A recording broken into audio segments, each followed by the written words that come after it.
how can we, one, persevere, and two, persevere in a way that is effective? Yes. But I'd love to start off by looking at whatever camera I'm supposed to be and just saying, good job, Mom, for working so hard. Maybe no one's saying that inside your house, but we want to just take a moment and acknowledge you are doing the work.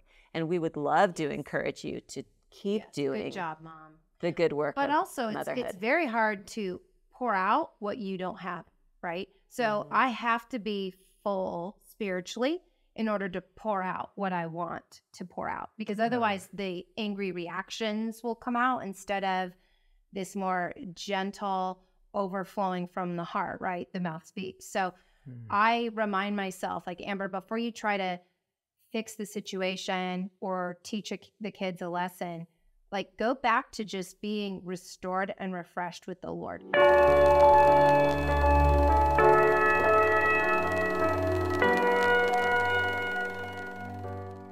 Amber, Wendy, excited to be with you, and we're going to be talking about a fun topic. I'm excited about this topic. Yeah. It's fun to talk Yeah, about, it's not to live. Not How to about live that? it, yeah. It is fun. And but first, I was talking to Mom recently, and she said, can anyone just say, thank you, Mom? Thank you for working so hard. Can anyone in my house just say that? She was at a very, very stressful place in her life, and just emotionally, she was not in a good place. Yeah. She said, I wish I could just hear those words. Thank you, Mom, for working so hard. Many moms have so many demands, and it's those places where triggers can start to take shape, right? I remember my mom, she had one big trigger for her was when we didn't help out in the house. Everything was piling up, and she felt overwhelmed. And this one time she just said, I'm staying in bed. You guys are just going to have to deal with life at this point. And you could tell she was done. So how can people in a house, how can kids and a husband help a mom feel fueled? What does that look like in a home? Practical ways. We know Mother's Day is here, and it can be Mother's Day all year long, right? That's an interesting question, because really our focus usually is, Mom, how do we persevere when no one is? Or how can we ourselves communicate? You know, this is how I'm feeling when I X, Y, and Z, and I could use more help here. But if I don't get it, that's when I get burnt out. And sometimes I even end up yelling, and it doesn't help you, doesn't help our family, doesn't help me be more like Christ, and it doesn't help you be more like Christ. Yeah, you need a fueled mom So in the house. really our focus has been on, how can we, one, persevere, and two, persevere in a way that is effective? But I'd love to start off by looking at whatever camera I'm supposed to be and just saying, good job, Mom, for working so hard. Maybe no one's saying that inside your house, but we want to just take a moment and acknowledge you are doing the work. And we would love to encourage you to keep doing Good job, Mom. the good work. But of also, it's motherhood. very hard to pour out what you don't have, right? So I have to be full spiritually in order to pour out what I want to pour out, because otherwise the angry reactions will come out instead of this more gentle overflowing from the heart, right? The mouth speaks. So I remind myself, like, Amber, before you try to fix the situation or teach the kids a lesson, like, go back to just being restored and refreshed with the Lord. It's usually when I'm allowing the demands of life to infringe on my time with the Lord that I start seeing that sort of, thought come to my mind, like, I feel like I'm being taken for granted. And I might be. And you might be. I might be, because kids are not mature. Like, I wish that they thought about us more, sometimes in that way. And that's when I just have to go, you know what, Amber, that's the long game, right? I know they're going to circle back at some point, and they're going to appreciate the things I'm doing. So right now, in the meantime, it's an audience of one. Like, do this for the Lord, but also communicate our needs to our kids. They just don't know. They don't realize. They're not going to magically understand that. And so sometimes just letting them know, I need to go take a nap. If it's safe, if the kids are old enough, or I need to tap out, husband or good friend, could we have a swap day? Well, and I think that the tendency is we're either going to get bitter or we're going to get better. And we rarely get better when we're triggered. So in the midst of the exhaustion, in the midst of really trying to combat those feelings of being a victim, I'm not saying bypass those feelings, but when you're not heightened emotionally, consider, how am I going to communicate with a family that this isn't working for me? You know what's interesting is, so during COVID, I decided to try something new with our family, with my wife. And I said, let's put a pitcher that's empty in a pitcher that's full. And I want to know what fills you up and what drains you. Well, I want us as a family to just learn what it is that really has a lot of filling for you. Yes. Because I know there are little things, there are random things that fill you up. But even as a husband, I don't know specifically what has more filling power and what has just a little bit. Help us learn that, because we want to learn about you. That's great. We know more so what drains you. Because that's when moms, you see the trigger, you see, oh my goodness, we just hit something here. And when there's fueling, you just see a wife that's energized or a mom that's energized and having a good time. But we don't know, what was that, a lot? Smart. Was it something else? That's great. And so that was helpful for us to learn the little things we can do throughout the day, like remembering to do something that is either not our responsibility and serving somebody in the house, or something that is our responsibility and taking care of it without mom saying, hey, did you guys remember to do this? Here's a list. Did you guys mark it off? Yeah, and, that's great. And so it's being able to learn, right, about our moms. Do you guys think there's certain stages of motherhood that are a little bit more triggering than others? Well, they're different triggers, They I think, are. for different Triggers stages, morph for sure. is what I say. Yeah. And that's why we focus so much on moms of littles, because if you can start when they're young, getting a hold of your own triggered reactions. That's great. That's great. And how do I, when I'm triggered, how do I behave right when they behave wrong? Then it really doesn't matter if their triggers morph, because you're going to go with them in that same gentle, biblical, responsive way, rather than that reactive, victimized, fighting for yourself, bitter way. Right. If we allow the trigger process to have its way with us, in other words, to yield to God refining me in this triggered moment, then I'm becoming someone. I'm becoming a Proverbs 31 woman, hopefully, right? That's who I'm becoming. And so no matter what chaos may be going on around me, no matter what triggers may morph, I remain that person that God created me to be. Yeah. And then the Lord allows us the wisdom to come. But I loved hearing your question. I mean, you've now mentioned a couple times, what can we say to the kids? What can we say to the husband about what your need is? And, you know, we really have not had that conversation before. And so I love it. I think that there are women listening right now going, I'd like my husband to ask that question. So on behalf of the husbands, good job. Thank you Good for, job. Here we go. I think that not to put another thing that's your responsibility, Mom. But if they don't ask you, then find a time when you're not triggered to say, I've been thinking, I know your heart is to help me. And here are a few things that could. That's good. Right. I need some more sleep. I need a day each month that's just for me to, you know, get a haircut and get my teeth cleaned, or go to the doctor, or go grocery shopping without 4 littles. Be willing to ask for what you need. Yeah, you know, but, be willing to ask but not for it. when you're triggered. So again, it's, do I want to be bitter? Do I want to be better? Right. And so if you don't have a husband that's asking the question that you're asking about what's going to fill your cup, what drains you, consider that.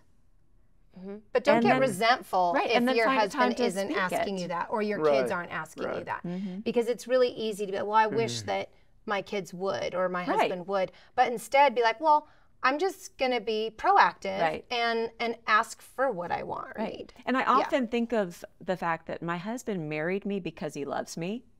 Right. Like the one that he asked to marry him. Yeah. I'm still that girl.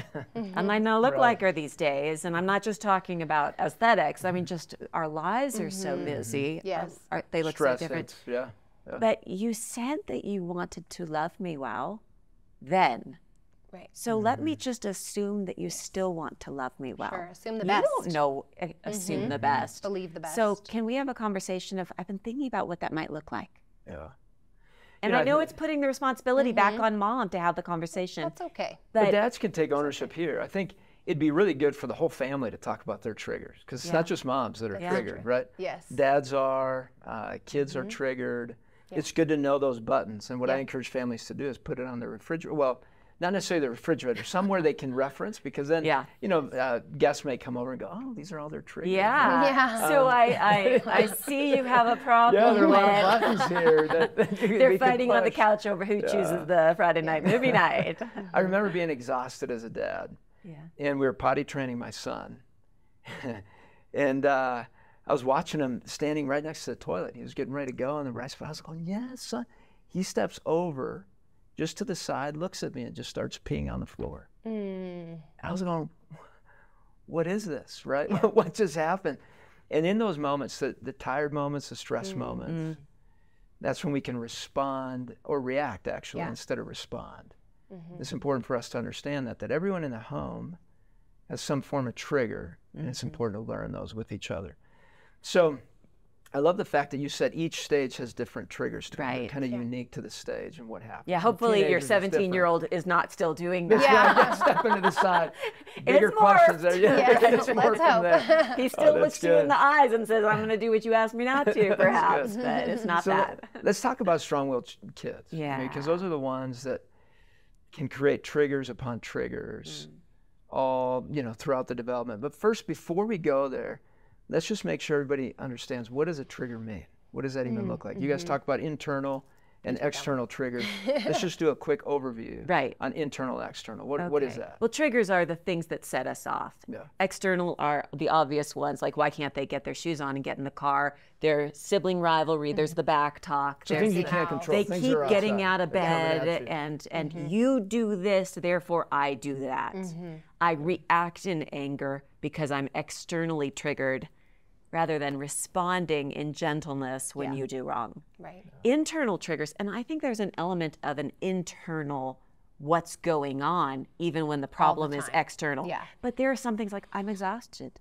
I thought my in-laws were going to be more hands-on. I thought... So expectations. Or I was lonely, generational patterns. I was raised like this, or you were raised like that. I didn't expect that. I thought you were going to be more involved here, or so those are internal things. Or I do better when I get more sleep, and I'm not getting that sleep. That's a me thing. That is. So when the kid spills the milk, which might be an external, I might be reacting at a 10 instead of a 3. Because I'm just so tired, and that's just the last straw. Because there's an internal problem.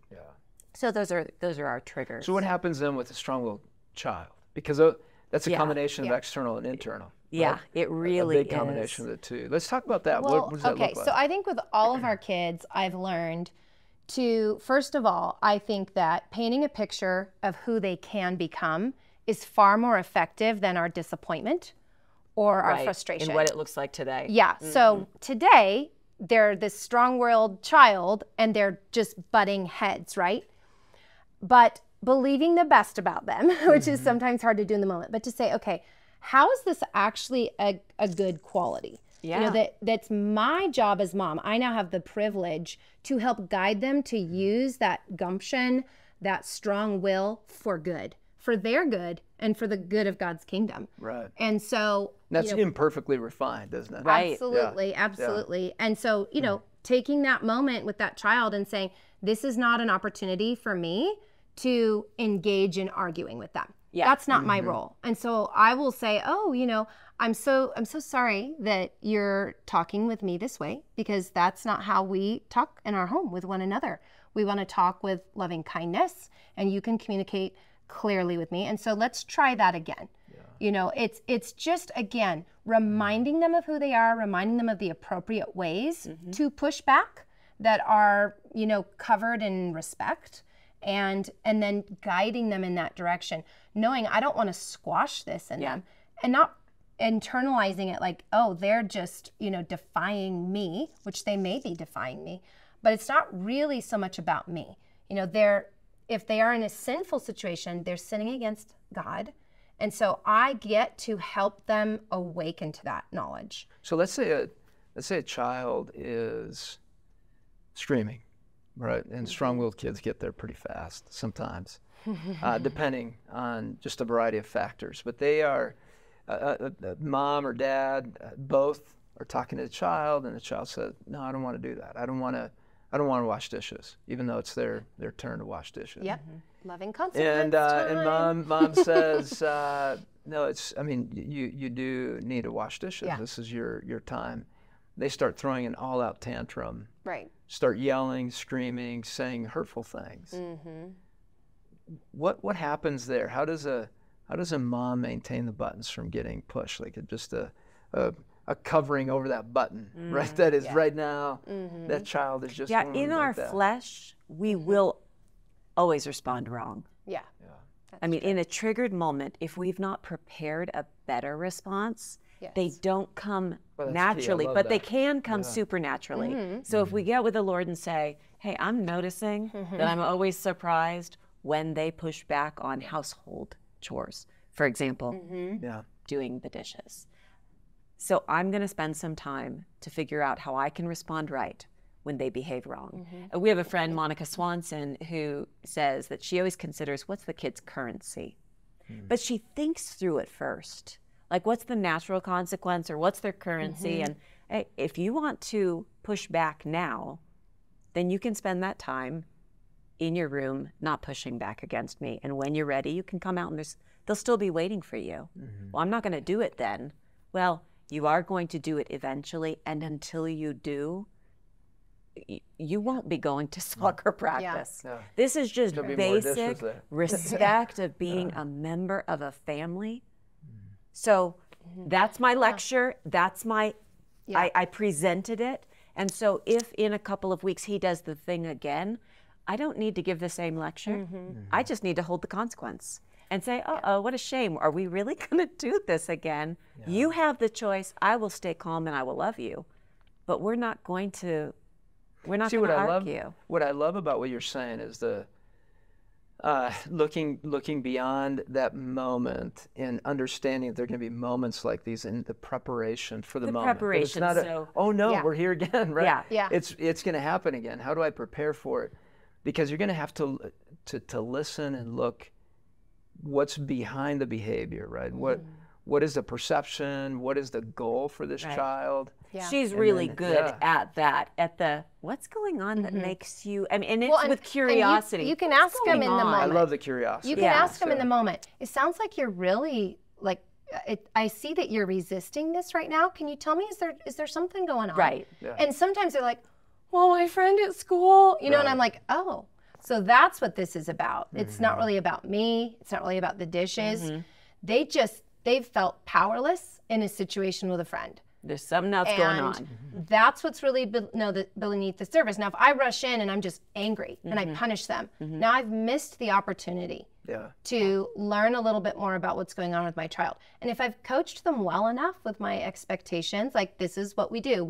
You do the dishes.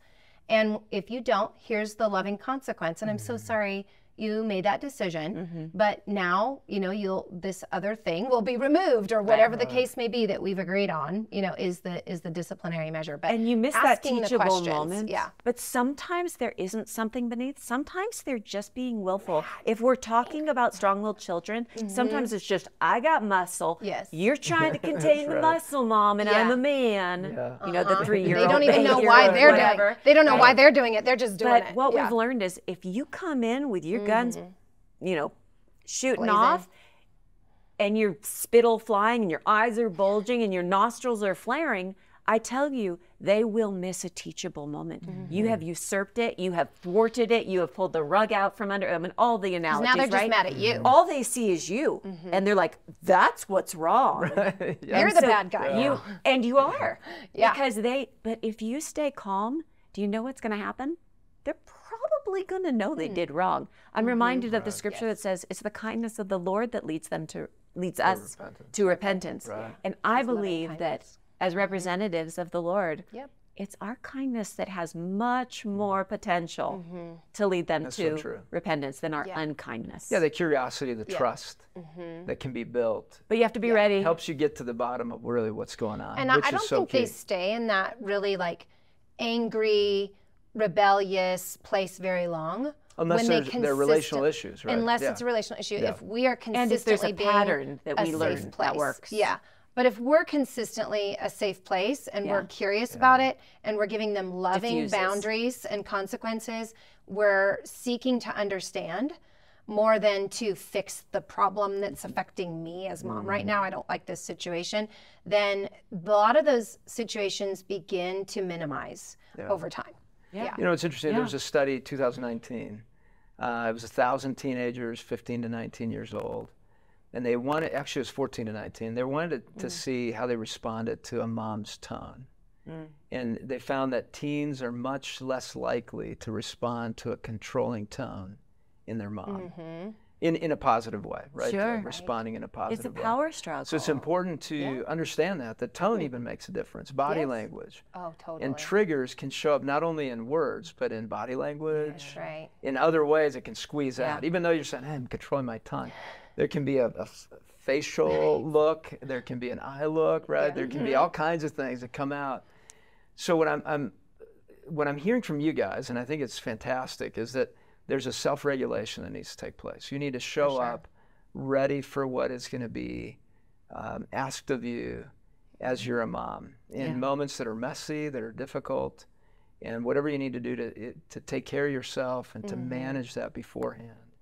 Do it, and it's not going to be perfect. No. Gentle parenting sometimes gets a bad rap that, oh, well, you know, you're going to spoil the child. You're Permissive parenting or something like that. And gentle parenting really is more about our ability to remain calm than about them being allowed to do whatever they be want. terrors. Right? It's less about what they're being allowed to do and more about us controlling ourselves. So that we're remaining gentle as we still continue to parent. Right. It's not permissive. It's just we're gentle. But there is something we are being permissive. Is a wonderful trait. It is. But with guidance, right? Yes. Yeah. But we are allowing them to, and it's full of respect and dignity, I think. We're doing what God the Father has allowed. We get to choose. Make choices. Yeah. For ourselves, our behavior. We get to choose if we're going to accept him or reject him. We get to choose if we're going to honor our parents or not. We get to choose if we keep in step with the Spirit or not. And there is a dignity that God the Father treats us with to give us that rather than control us. And when they do that, Wendy, they begin to experience the blessings of obedience more and more. And because there's trust being built. Yes. Yeah. And instead of them being afraid of punishment, they actually they're behaving because they long for the blessings of obedience. They long for that right relationship with their parent. And that's what we want to foster spiritually in them. Is not that they're trying to do the right thing because they don't want God to punish them. We want them to do the right thing because they love the Lord, because they experience the blessings that come from obedience. And I want to model that for them. And I'm going to treat them with dignity when they do wrong. I'm not going to crush their spirit. With understanding. There is life Yeah, and there is death bound up in the tongue. And I want to prepare myself to speak gently and kindly. That's good. Not allowing them to continue to hurt themselves and others, but I'm going to remain calm when they're out of control. It's really more about me than them. I can't control them. God's given us the fruit of his Spirit as self-control, not kid control. And we can bring life Right. to moments, or we can bring things that are destructive. Right. And it's up to us. There's one of the exercises I've done with moms when I've and dads when I've spoken on the topic of parenting is giving them the permission to take timeouts, where they model what timeout is. Yeah, we love that. So then you do. There's more power, I think, in a mom's timeout than in a kid's. I So if you, holy what I tell them pause. is give yourself up to 5 timeouts, right? And if you need more than that, then put that on the sheet of paper. But show your kids, hey, I'm taking my time out. You go and you have a book or other things that you have in your timeout place for 5 minutes, whatever it is, to just breathe, Very good. regroup, and come back differently. And then your kids learn, especially at a younger age, hey, I'm going to my timeout area. Because they know it's a you're place to modeling regroup. self-regulation. Right. I mean, and there's even neuroscience in it. Yes. God made us. He knows. Yeah, So we need take to the calm time out, down. right? Yeah. If you need the time I out, think take we the get time caught out. up in this idea so often that we have to fix everything right now. Right. And we've got to solve these problems now. And I love the delay. Yeah. Like, let's just delay things a little bit and get to a place where we're calm and receptive, and modeling that for our kids is such a beautiful gift. When you watch basketball games or football games, they call timeout when the momentum's not going right. Right. They go, We you need know to what? pivot. I need to regroup. Yeah. We need a new You're right. Need a game little word of plan. I need to come back. encouragement. In baseball, they go to the pitcher's mound and say, hey, I think we need a new pitcher in here. I mean, there's a stopping of the game Yes. and a regrouping That's right. so that there's Reconsidering. victory, right? So That's that right. there's victory. Yeah. New Love game that. plan. We might need to make a new plan here. New plan. This is going in the wrong direction. Let's just Get out the this whiteboard. train back on track. New play, right? Yes. Yeah. Well, there's so many other topics on the triggers. It'd be fun to have you back to go deeper on each of the ones, from roughhousing to dishonesty in the home. There's so many Right. potentials here of buttons that we can be struggling with. So great initial conversation with you both. Thank you. Thank for being you. with You me. appreciate it. And parents, if you want to learn more about ways to lean into your kids' lives at each stage of their development, make sure you check out mykidsage.com, and we'll send you resources at the birth month of each of your kids on what to expect, what to build, and how to grow. And then you'll get weekly parenting tips as well sent to your email on the stage you're in. And we want to make those practical, biblically based, and research based. Make sure you sign up, and we'll see you again soon.